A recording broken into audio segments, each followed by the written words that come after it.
বিশ্বনবীর সাহাবা আলকামার মুখ দিয়ে কালেমা বেরোয় না। সুহাইবকে পাঠালেন, বেলালকে পাঠালেন, দুইজন যে আলকামার কানের সামনে কালেমা পড়ে, কিন্তু কালেমা বেরোয় না। বিশ্বনবী আলকামার বউরে ডেকে পাঠালেন, ও আলকামার বউ, আলকামা কেমন ছিল? আলকামার বিবি বলে, খুব নামাজি ছিল নবী, জিকির করতো, তাহাজ্জুদ মিস হতো না।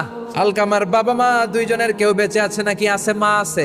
আলকামার মারে ডাকো। বিশ্বনবী আলকামার মারে বললেন, ও আলকামার মা, তোমার বেটা আলকামা কেমন ছিল? আলকামার মা বলে, ভালো ছিল, নামাজ পড়তো নি পড়তো, রোজা রাখতো নি রাখতো, তোমার সাথে কেমন আচরণ করতো। এই কথা জিজ্ঞেস করার পরে আলকামার মা কান্না শুরু করে দিয়েছে। ডেকে বলে, ও নবী, আমার কথা শুনতো না, বউ পাগলা ছিল, নামাজ রোজা ঠিকই ছিল, কিন্তু আমার কথার গুরুত্ব দিত না, অনেক কষ্ট দিছে আমারে, আজ আমার মনে ব্যথা।